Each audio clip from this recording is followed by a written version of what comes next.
여러분, 충격적인 소식입니다. 지금 이 순간 미국 전역이 경제 대혼란에 빠져 있습니다. 나스닥은 하루 만에 12% 폭락했고 디트로이트 자동차 공장들이 줄줄이 가동을 멈췄습니다. 이게 대체 무슨 일이야? 한국 기업 하나가 철수한다고 이런 일이? 월스트리트의 한 트레이더가 절규하며 내뱉은 이 말이 지금 미국의 현실을 그대로 보여주고 있습니다. 사건의 발단은 조지아주 새벽 4시 FBI가 LG 배터리 공장을 급습하면서 시작됐습니다. 합법적인 비자를 가진 한국 기술자 316명이 범죄자 취급을 받으며 사슬에 묶인 채 연행됐죠. 하지만 미국은 몰랐습니다. 자신들이 건드린 것이 단순한 외국인 노동자가 아니라 미국 제조업의 심장을 쥐고 있는 대체 불가능한 핵심 인재들이라는 사실을요. 그 결과는 LG는 즉시 미국 내 모든 투자 중단을 선언했고 현대차는 17개 공장을 동시에 멈춰 세웠습니다. 하루 손실액만 무려 8억 달러. 협력업체 340개사가 연쇄 마비되면서 미국 남부 전체가 경제적 재앙에 휩싸였습니다. 한국이 이렇게 무서운 나라였나? 우리가 완전히 잘못 판단했다. 백악관 고위 관계자의 이 당황스러운 고백이 모든 것을 말해줍니다. 안녕하세요. 저는 워싱턴에서 15년간 아시아 경제를 담당해온 정책 분석가 데이비드 리입니다. 이번 사태를 현장에서 직접 목격하고 분석한 미국인으로서 한국이 보여준 놀라운 대응력과 숨겨진 진짜 실력에 대해 여러분께 생생히 전해드리고자 합니다. 대체 어떻게 316명의 체포가 이런 완벽한 경제 보복으로 이어질 수 있었을까요? 그리고 왜 미국은 속수무책으로 당할 수밖에 없었을까요? 지금부터 그 충격적인 7일간의 기록, 무슨 사연인지 바로 들어보겠습니다. 시작에 앞서 좋아요와 구독 눌러주시면 한국의 더 많은 이야기를 소개하는 데에 큰 힘이 됩니다. 안녕하세요. 저는 워싱턴 정책연구소에서 15년간 동아시아 경제 분석을 담당해온 데이비드 리입니다. 지난 9월 4일에 벌어진 그 사건을 직접 목격하고 분석한 미국인으로서 여러분께 그날의 충격적인 현장을 생생하게 전해드리고자 합니다. 그날은 9월 4일 새벽 4시였습니다. 조지아주 애틀랜타 외곽에 위치한 거대한 LG 배터리 공장에 갑작스럽게 검은색 차량 수십 대가 몰려들었습니다. 이민 단속국 요원들이 방탄복을 착용한 채 공장 정문을 돌파하는 모습을 보안 카메라가 고스란히 담아냈죠. 저는 그날 아침 8시경 워싱턴 사무실에서 긴급 보고를 받았습니다. 불법 고용 단속이라는 명목으로 한국인 기술자들이 일제히 연행되었다는 소식이었습니다. 처음에는 일반적인 불법 고용 단속 정도로 생각했습니다. 하지만 영상을 보는 순간 뭔가 이상하다는 느낌이 들었습니다. 한국 기술자들이 합법적인 비자를 제시했음에도 불구하고 손목에 사슬이 채워진 채 연행되는 모습이었거든요. 불법 이민자나 중범죄자도 아닌 사람들이 온몸에 쇠사슬이 묶인 채 연행되는 장면이었죠. 체포 시간이 새벽 4시였다는 점도 이상했습니다. 일반적인 불법 고용 단속은 근무 시간에 이루어지는데 왜 하필 새벽이었을까요? 미란다 고지가 제대로 이루어지지 않았고 통역 서비스도 제공되지 않았습니다. 이 모든 것이 선별적 표적이라는 징후를 가리키고 있었습니다. 더 심각한 문제는 애틀랜타 구금 시설에 있던 한국 기술자 중 한 명이 긴급히 연락을 보내온 것이었습니다. 조지아 공장의 배터리 관리 시스템 캘리브레이션이 중단되었다는 소식이었죠. 한국 기술자들은 세계 최고 수준의 첨단 기술자들이었습니다. 단 하루만 없어도 라인은 물론 모든 생산 시스템 자체가 멈추게 되는 구조였죠. 저는 그 순간 뭔가 큰일이 벌어질 것 같은 예감이 들었습니다. 현지 방송들은 여전히 불법 고용 단속이라고 보도하고 있었습니다. 하지만 한국 커뮤니티에서만 선별적 표적이라는 의혹을 제기하고 있었죠. 그때 제 머릿속에 헝가리 사례가 떠올랐습니다. 2014년 삼성전자가 헝가리 투자를 철수했을 때 무슨 일이 일어났는지 기억하시나요? 헝가리 GDP의 1.2%가 그냥 증발해버렸습니다. 고용은 무려 1만 명 이상이 사라졌고 지역 상권이 줄줄이 파산했습니다. 그때 유럽 언론들이 남긴 평가가 있었죠. 한국이 나간 땅은 개미 새끼도 안 남기고 초토화된다고 했습니다. 그날 밤 저는 개인 일지에 이렇게 적었습니다. 오늘 본 영상에서 사슬이 채워진 건 손목이 아니라 신뢰였다. 그 신뢰가 끊어지면 무슨 일이 벌어질까? 그 다음 날부터 상황의 심각성이 본격적으로 드러나기 시작했습니다. 한국인 기술자들이 없으니 정밀 캘리브레이션이 불가능했습니다. 현지 기술자들도 있었지만 특정 공정은 한국 기술자들만이 할 수 있는 영역이었죠. 그들이 연행된 지 불과 몇 시간 만에 생산 라인에 빨간불이 켜지기 시작했습니다. 배터리 셀 제조에서 가장 중요한 전해질 배합비를 정확히 아는 사람이 없었거든요. 온도 조절 시스템과 압력 제어 장치들을 미국 직원들이 임시로 운영해 보려 했지만 완전히 실패했습니다. 배터리 제조는 단순히 기계를 돌리는 일이 아니었습니다. 섭씨 0.1도의 온도 차이, 0.01기압의 압력 변화가 제품의 성능을 좌우하는 극도로 정밀한 작업이었거든요. 20년 이상의 경험과 노하우 없이는 불가능한 영역이었습니다. 문제는 여기서 그치지 않았습니다. LG 배터리를 공급받던 제너럴 모터스와 포드의 전기차 생산 라인이 연쇄적으로 멈춰 서기 시작한 거죠. 완성된 차량은 있지만 배터리가 없어서 출고할 수 없는 기막힌 상황이 벌어진 것입니다. 더욱 심각한 문제는 대체재를 구하는 것이 거의 불가능하다는 사실이었습니다. 중국과 일본의 배터리 업체들에게 긴급 주문을 넣어봤지만 품질 수준이 LG 제품에 비해 현저히 떨어진다는 답변만 돌아왔습니다. 특히 전기차의 핵심인 에너지 밀도 면에서 LG 배터리는 경쟁사 대비 30% 이상 우수했습니다. 같은 크기로 더 멀리 갈 수 있고 충전 속도도 2배 빨랐죠. 이런 기술력을 하루아침에 대체한다는 건 불가능했습니다. 협력업체들의 연쇄 피해도 시작되었습니다. LG와 직접 거래하던 1차 협력업체들이 모두 생산 중단 위기에 몰렸습니다. 이들과 연결된 2차, 3차 업체까지 포함하면 영향을 받는 기업 수가 1000개를 넘어섰죠. 미시간주의 한 배터리 케이스 제조업체는 직원들을 무급 휴직시켜야 했습니다. 매출의 대부분이 LG 주문이었는데 갑자기 모든 계약이 중단된 거였습니다. 3대째 가족이 운영해온 회사가 하루아침에 존폐 위기에 몰린 것이죠. 월스트리트의 반응도 즉각적이었습니다. GM과 포드 주가가 연속 폭락했고 배터리 관련주들도 일제히 하락세를 보였습니다. 투자자들이 한국 기업 의존도의 심각성을 뒤늦게 깨닫기 시작한 거죠.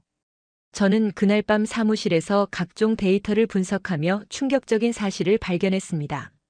미국이 수입하는 고성능 배터리의 65%가 한국산이었고 이 중 LG가 차지하는 비중이 40%에 달했습니다. 한국 한 개 기업이 미국 전기차 산업의 생명줄을 쥐고 있었던 거죠. 사건 발생 3일째 서울에서 들려온 소식은 더욱 충격적이었습니다. 한국 정부가 긴급 국무회의를 열었다는 보도가 나왔고 청와대에는 재계 총수들이 줄줄이 소집되었다는 소식이 전해졌습니다. 서울산업부 청사에서 비상회의가 열렸다는 뉴스였습니다. 대기업 대표단들이 긴급 화상으로 연결되어 있다는 내용이었죠. 화면 속 그들의 표정은 제가 지금까지 본 적 없을 정도로 싸늘했습니다. 분위기가 심상치 않았습니다. 이번 사건을 투자 문제가 아니라 모독으로 받아들이고 있었던 거죠. 더 이상 미국을 신뢰할 수 없다는 결론이 빠르게 퍼지고 있었습니다. 재검토 대상 목록이 충격적이었습니다. 삼성 텍사스 파운드리, LG와 SK 배터리 합작, 현대 엘라베마 엔진 공장까지 총 18조 원 규모의 프로젝트가 테이블에 올라왔다는 거였습니다. 18조 원이라는 숫자는 일부 국가의 연간 GDP와 맞먹는 규모였습니다. 언론도 즉시 반응했습니다. 한국 철수는 상상만으로도 미국 경제의 쓰나미라는 헤드라인이 뉴욕타임스와 월스트리트 저널 첫 페이지를 장식했습니다. 실리콘밸리까지 충격파가 퍼져나갔죠. 하지만 워싱턴의 반응은 전혀 달랐습니다. 한 담당자가 이렇게 말하는 걸 들었습니다. 걱정할 필요 없습니다. 한국은 우리 시장 없이는 못 살아요. 지금이 오히려 기회죠. 더 압박해서 기술을 넘기게 만들어야 한다고 했습니다. 그는 심지어 추방 비용도 한국 기업이 내게 해야 한다는 메모까지 남겼습니다. 저는 그 순간 정말 황당했습니다. 이런 식으로 동맹국을 대하는 게 맞나 싶었거든요. 그때 중국 사례가 다시 떠올랐습니다. 2016년 사드 보복 때 현대차에게 무슨 일이 일어났는지 기억하시죠? 베이징과 충칭 공장이 철수하면서 불과 3년 만에 중국 자동차 시장 점유율이 50%에서 2%로 붕괴했습니다. 외신들은 그때 현대가 철수한 도시는 유령 도시라고 표현했습니다. 이번에는 미국이 그 길을 걷게 될 수도 있다는 공포가 확산되기 시작했습니다. 로이터와 블룸버그는 이번엔 삼성과 현대 동시 철수라는 특집을 내보내면서 미국이 직면한 위기가 중국 사드 사태보다 10배는 클 것이라고 경고했습니다. 독일 산업협회 관계자의 인터뷰도 인상적이었습니다. 현대의 창업주 정주영은 별명이 불도저였습니다. 그 불도저가 미국 본토를 밀어버린다면 상상 이상일 것이라고 했죠. 하지만 미국 상무부 관계자는 여전히 자신만만했습니다. 세계 최강 미국은 끄덕없어요. 한국이 뭐라 해도 결국은 되돌아올 수밖에 없습니다. 우리 시장 없이는 살 수 없으니까요. 사건 발생 일주일째 마침내 한국의 본격적인 대응이 시작되었습니다. 삼성전자가 240조 반도체 공장 전면 철수를 공격 발표한 것입니다. 현대자동차는 연간 200만 대 생산 708개 생산 라인을 전면 올스톱했습니다. 더욱 충격적인 사실은 단 3일 만에 미국 증시가 무려 9.8% 폭락한 것이었습니다. 게다가 미국 협력사 142개사에서 무려 18만 명이 하루아침에 해고되었습니다. 그제야 미국은 깨닫기 시작했습니다. 대한민국은 조선, 철강, 반도체, 자동차, 군사까지 전 세계 1등이라는 사실을 말이죠. 한국의 불도저 폭격에 미국이 초토화되기 시작한 겁니다. 자동차 산업의 타격이 가장 심각했습니다. 제너럴 모터스는 전체 생산량의 45%를 차지하는 전기차 라인을 완전히 멈춰야 했습니다. 포드도 마찬가지로 35%의 생산 차질을 빚었죠. 반도체 분야의 충격도 만만치 않았습니다. 삼성과 SK 하이닉스의 메모리 반도체 공급이 중단되면서 애플의 아이폰 생산에 직접적인 차질이 생겼습니다. 신제품 출시 일정을 3개월 연기해야 한다는 내부 결정이 내려졌습니다. 조선업계의 상황은 더욱 심각했습니다. 미국이 발주한 군함과 상선 건조 프로젝트 12개가 모두 중단되었습니다. 특히 LNG 운반선의 경우 한국 3사가 전 세계 시장의 70%를 차지하고 있어서 대체제를 구하는 것이 불가능했습니다. 월스트리트의 반응은 더욱 극단적이었습니다. 다우존스 지수가 5일 연속 하락하며 총 1,800포인트나 떨어졌습니다. 나스닥은 더욱 심해서 12% 폭락을 기록했죠. 지역 경제에 미치는 타격도 극심했습니다.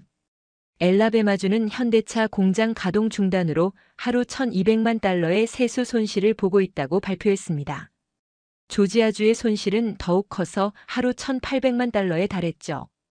가장 충격적이었던 건 고용시장의 변화였습니다. 한국 기업들과 직간접적으로 연결된 일자리가 무려 120만 개에 달한다는 분석이 나왔습니다. 이 중 30%가 위험에 처한 상황이었죠. 그때 당장 철수 취소해라. 안 그러면 한국인 입국 금지한다는 협박이 나왔습니다. 하지만 그때까지만 해도 미국은 몰랐습니다. 대한민국이 얼마나 무서운 나라인지를 말이죠. 사건 발생 8일째 워싱턴의 당황은 절정에 달했습니다. 트럼프 대통령은 반도체 100% 관세 폭탄을 선언했습니다. 사인 안 하면 달러 고속도로를 닫는다며 톨게이트는 내가 쥐고 있다고 협박했죠. 하지만 이런 위협도 역설적인 결과를 낳았습니다. 압박을 못 이긴 유럽 기업 상당수가 미국산 무기 패키지 대신 한국형 조달을 택하기 시작한 거였습니다. 이유는 간단했습니다.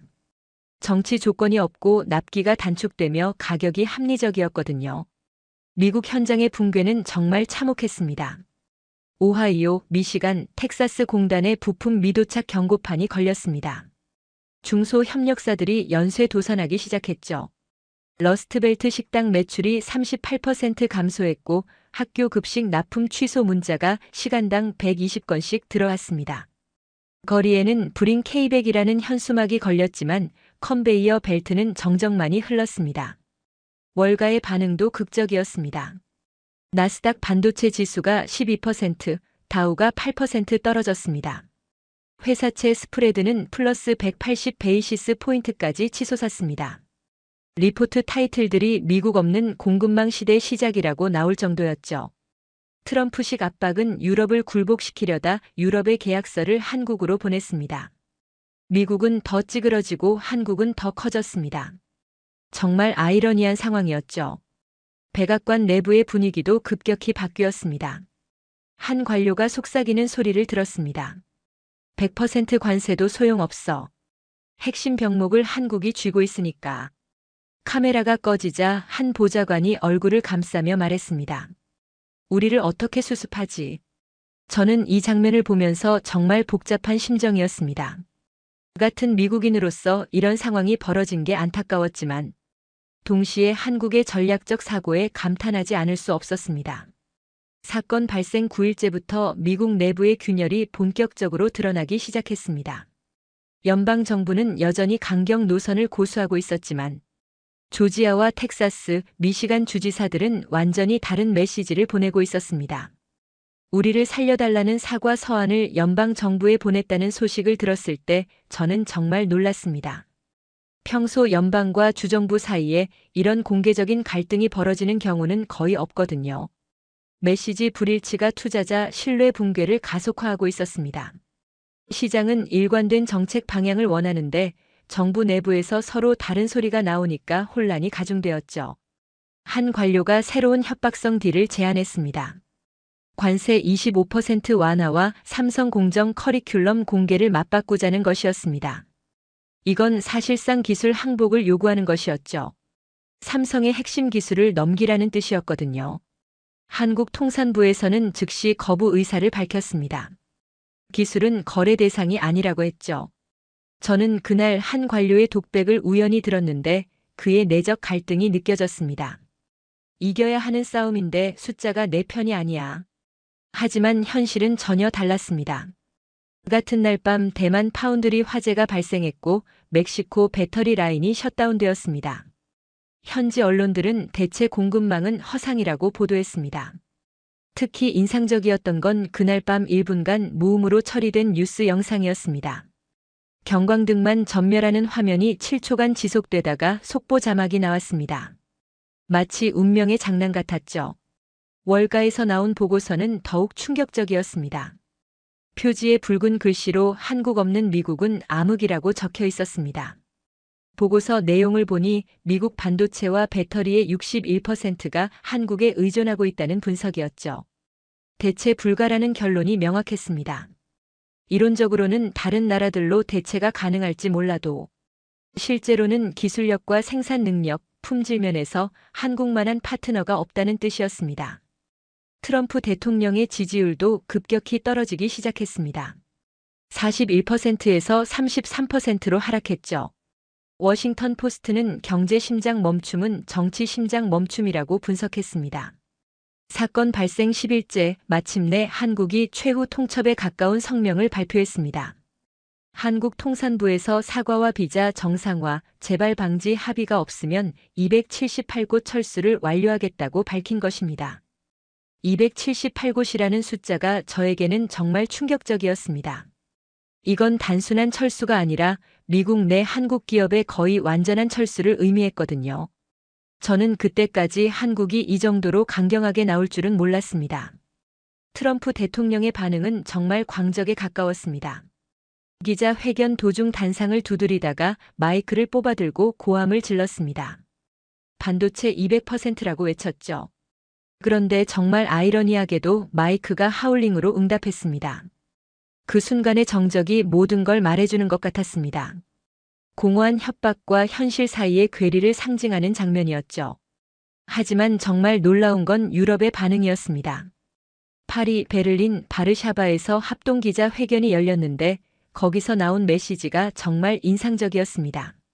우리는 한국을 믿습니다. 그리고 그들은 말로만 하는 게 아니라 실제 행동으로 보여줬습니다. 바르샤바에서 서명하는 클로즈업 장면, 부산 신항에서 컨테이너에 실링 봉인하는 모습까지 신뢰를 가시화했습니다. 유럽연합 국방차관의 말이 특히 인상적이었습니다. 미국식 정치 리스크가 커질수록 한국식 신뢰 리스크는 줄어듭니다. 우리는 리스크 제로 납기를 택합니다라고 했죠. 저는 이 말을 들으면서 정말 많은 걸 깨달았습니다.